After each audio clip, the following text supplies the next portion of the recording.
Learn Persian with Chai and Conversation, Hafez's aybé rendān makon, Part 2.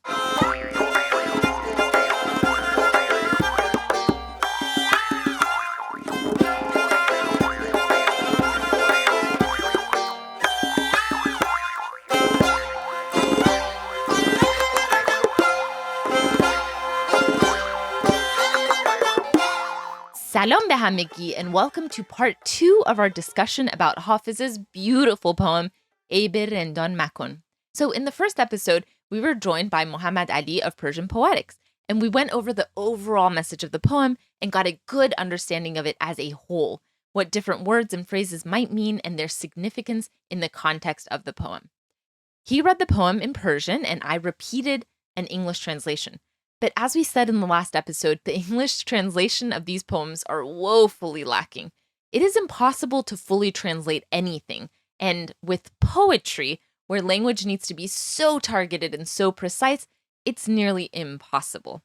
You can get a good overall idea of the meaning of something through a translation, but to truly understand it, to understand the nuance and the depth, you really have to understand the original language.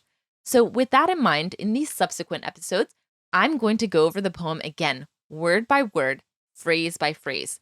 As we said in the last episode, the beauty of Hafez's poetry is that even though it was written centuries ago, we can still clearly understand it.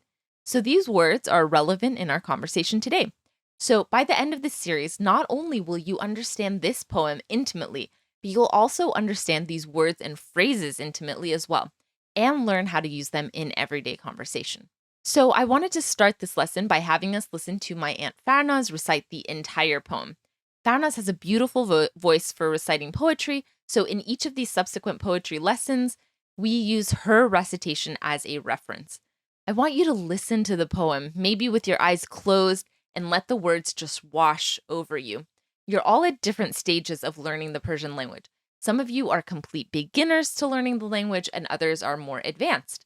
So some of you might not understand a word in the poem yet, while others might find some of the words familiar.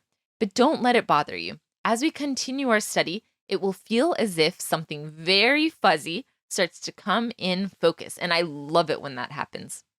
So without any further ado, let's listen to my Aunt Farnaz recite our selection of the poem, aybé rendān makon by Hafez. aybé rendān makon ای زاهد پاکیزه سرشت که گناه دگران بر تو نخواهند نوشت. من اگر نیکم و گر بد تو برو خود را باش. هر کسی آن درود عاقبت کار که کشت. همه کس طالب یارند، چه هوشیار و چه مست. همه جا خانه عشق است، چه مسجد چه کنشت. نه من از پرده تقوا به در افتادم و بس. پدرم نیز بهشت ابد از دست بهشت.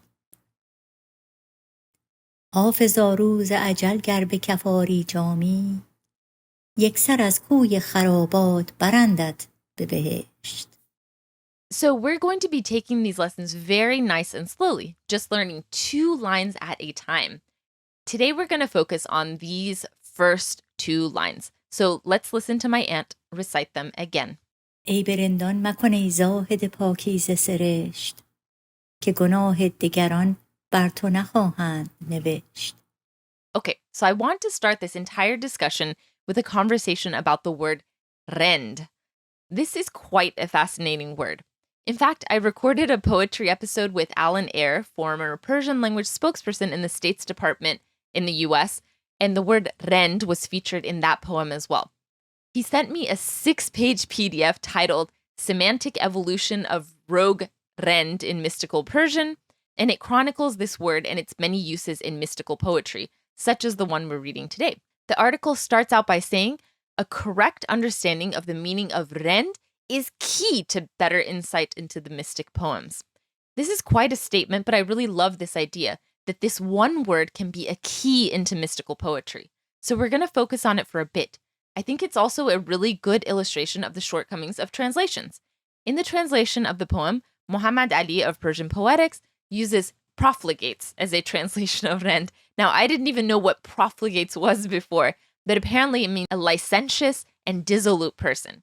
But to me, when I hear the word rend, I think of someone naughty or mischievous, like a scoundrel or a rascal. But you could also use words like drunkard, lustful, libertine, reckless, abject, or evil person. So you see, there's not a precise definition, and we need 6 pages to chronicle its uses, and also its deeper meaning and the evolution of the word. So I'll link to the article, but as we come to understand the poem, even this one word rend might become more clear for you and take on a greater meaning. So again, the poem says, aybé rendān makon. So a rend, in this case, again, is a wrongdoer.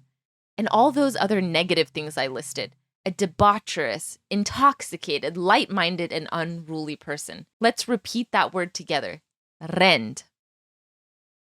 So in these lessons, whenever I say a word, I want you to repeat it out loud after me. That's the best way you're going to learn these words and phrases by heart and eventually commit the poem to memory. So, rend. Rendān makes the word plural. So in Persian, when we're talking about people, we make them plural by adding that sound on to the end of the word. For example, kudak is the word for youth. So if you're talking about many youth, like a bunch of children, you say kudakan. Let's repeat these. Kudak, kudakan. Great. Or if you want to say mard, that's man, mard. And then men would be mardān. So similarly, back to the word in our poem, rend and rendān. So aybé rendān makon. Aib is the word for fault. Aib. So this is when you have something wrong with you, something wrong or at fault. Aib. And the sound, aybé sound, is something we call an ezafe, which works to link these two words together, kind of like an apostrophe or the word of, like aybé rendān means the fault of a wrongdoer. So the aib, the fault, belongs to the rendān, the wrongdoers. Aybé rendān. And then it says makon. So this is a command and it means do not do. Makon. Now, in current conversation, this is actually with the ne sound, nakon. So that's what you'll hear in present conversation, whereas in this poem, it's the me sound, makon. Great. So, aybé rendān makon means do not fault the wrongdoers, or do not scold them, or do not find fault with them. Aybé rendān makon. And like I said, it's a command and it's in the second person informal. So the poet is speaking directly to you, the reader, saying you don't find fault with that scoundrel over there. Aybé rendān makon. And then, ای زاهد پاکیزه seresht. Okay, so in this part, again, the poet is directly addressing the reader. He's saying a, which means hey, a. And then Zāhid means an ascetic or a kind of religious Puritan. Zāhed. Pākeezé is the word for clean or pure. Pākeezé. It could also mean clean and tidy. Pākeezé. And seresht means born of or by nature. Seresht. So Zāhedé pākeezé seresht means something along the lines of a pure-natured ascetic. So someone who is just pure by nature. Let's repeat that together. Zāhedé pākeezé seresht. And as you can see, after that first word, zahid, we have the e sound again, or the ezafe I mentioned earlier. We have this a lot in the Persian language, and here it's just used as a describing word. It's saying the word zahid is the subject, and pākeezé seresht is the way to describe that subject. So zahid, again, an ascetic, a type of religious person, and pākeezé seresht, pure by nature. We have a whole lesson in our Speak program about the concept of ezafe. It's lesson 26 of our Speak program, so I'd highly recommend checking that out. I won't go too deep into ezafe here. but that is the general concept. So again, let's repeat this together. زاهد پاکیزه زرشت.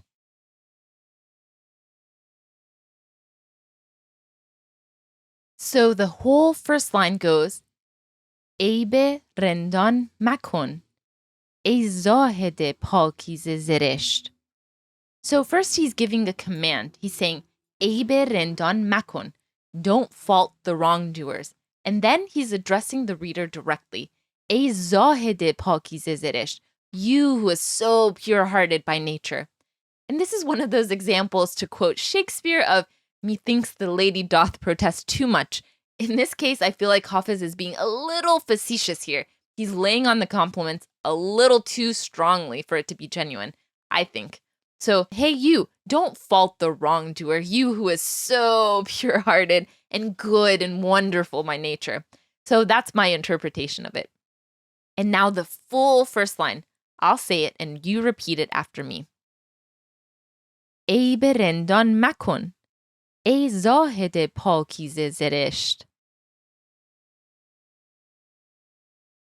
aybé rendān makon, ای زاهد پاکیزه سرشت. Great.